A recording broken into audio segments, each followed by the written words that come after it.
Assalamu alaikum, my dear viewers and listeners, especially my dear students. Today I am here with a new topic, that is a poem, A Thing of Beauty by John Keats, that is given in 12th class English CBSE. And this is a very beautiful poem and very interesting one.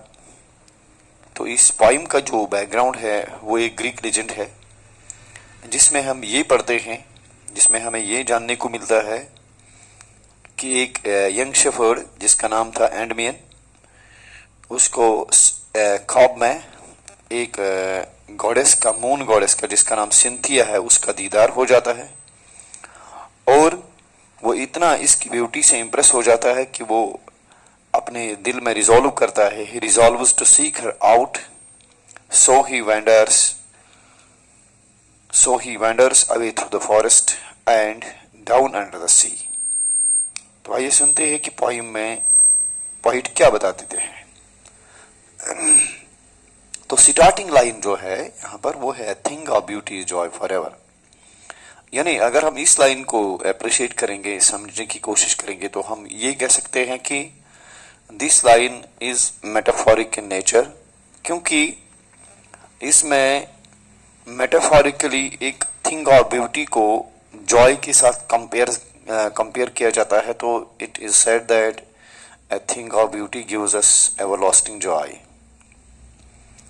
And in the next line we read, its loveliness increases, it will never pass into nothingness। इसकी जो loveliness है, सुंदरता है, खूबसूरती है, importance है, इफादियत है, sense है, वो दिन ब दिन बढ़ती ही है, कम नहीं होती है। But will keep above quiet for us, इसकी इम्पोर्टेंस जो है या इसकी इफादियत जो है वो कम नहीं होगी, ये कभी नथिंगनेस में पास नहीं हो सकती है। ये मतलब हो सकता है ये थिंग ऑफ ब्यूटी, बल्कि ये हमारे लिए एक शेड तैयार करता है, एक रिलैक्सेशन, जैसे कि हम शेड में बैठ के फील करते हैं रिलैक्स्ड, ऐसा ही शेड ये हमारे लिए पैदा करता है। And A sleep full of sweet dreams, health and quite breathing.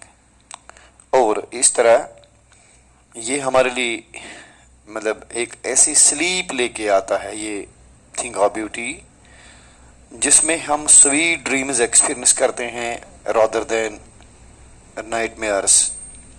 और इससे हमारे शरीर में एक अच्छा हेल्थ आ जाता है और एक क्वाइट ब्रीथिंग यानी राहत की सांस आ जाती है। So we can say this thing of beauty is very beneficial for us. इससे हमारे लिए बहुत ही फायदे और है बेनिफिट की बात हो रही है। तो फिर पॉइंट यहां पर कहता है, therefore on every morrow are we reading a flowery band to bind us to the earth। तो लिहाजा हमें हमेशा इस नेचर के साथ, इस मातृभूमि के साथ, प्रकृति के साथ एक रिश्ता बनाना चाहिए या बना के रखना चाहिए, क्योंकि यही यहाँ पर लिखा जाता है असल में कि therefore on every morrow are we reading a flowery band to bind us to the earth। हम एक फ्लावरी बैंड बना रहे, फूलों की माला बना रहे हैं जो हमें इस अर्थ के साथ जोड़ के रखती है, जिन्हें इसका मतलब है कि हमारा एक रिश्ता है इसके साथ, एक कनेक्टिविटी है इसके साथ, जो हमें इसके साथ जोड़ के रखती है इस प्रकृति के साथ। जैसे कि अगर हम देखेंगे another romantic poet and we can say contemporary of Wordsworth, that is Coleridge। Coleridge says in an ode, adjection and ode। तो वहाँ पर भी वो लिखते हैं, already we receive but what we give in our nature does in our life does nature alone live। तो यहाँ पर भी हम कह सकते हैं कि हमारी जो ये प्रकृति के साथ एक अच्छा एक ताल्लुक है, एक रिश्ता है, जिसको अगर हम तोड़ने की कोशिश करते हैं तो उसके उल्टे नतीजे आ जाते हैं। तो अब यहाँ से आगे पॉइंट का जो ट्यून है जो वो चेंज हो जाता है थोड़ा, इन द सेंस कि वो यहाँ पर कहता है, स्पाइट ऑफ डेस्पोडेंस, एक मायूसी होने के बावजूद भी, स्पाइट ऑफ डेस्पोडेंस, अगरचे इस दुनिया में मायूसी है, किस चीज की मायूसी है? Of inhuman dearth of noble natures, जो इस दुनिया में इंसान रह रहे हैं, the human is living in this world have inhuman type dearth. Contrast क्या पेश किया जा रहा है? वी कैन से एंटीथीसिस यहाँ पर है, of gloomy days of all an unhealthy and overdarkened ways. और नंबर एक तो इनह्यूमन डर्थ की का कारण ये डेस्पोडेनेस है, ये डिस्पेयरनेस है, मायूसी है। नंबर दो ऑफ ग्लोमी डेज, जो इस दुनिया में आके जो इस लाइफ में हमें दुख दर्द सहने पड़ते हैं, झेलने पड़ते हैं। Of all unhealthy and overdarkened ways, जो इस दुनिया के तरीके हैं जो बिल्कुल गलत है, जो बिल्कुल इमोरल है, तो उन सब से हमें एक मायूसी मिलती है और एक मतलब दुख मिलता है, सुख नहीं मिलता है। तो फिर पोइट कहता है, in spite of all some shape of beauty moves away the pall from our dark spirits. लेकिन फिर भी एक शेप ऑफ ब्यूटी जब हमारे सामने आता है तो वो हमारी डार्क सेपरेटिस से एक पर्दा हटा देती है। Such the sun the moon trees old and young and sprouting a shady boon. ऐसी ही मिसाल है सूरज की, चांद की, उन पेड़ पौधों की जो या पुराने हैं या नए हैं, ओल्ड है या यंग है। तो वो एक शेडी बून, एक हम कहेंगे ब्लेसिंग ऑफ शेड पैदा कर देते हैं फॉर सिंपल शीप, उन मासूम भेड़ों के लिए जो उनके नीचे बैठते हैं या ग्रेजिंग करते हैं। सच आर डेफोडिल्स, ऐसे ही डेफोडिल्स है, with the green world they live in, उस सरसब्ज दुनिया में शादाब जो जहाँ पर मतलब वो होते हैं, मौजूद होते हैं, यहाँ रहते हैं।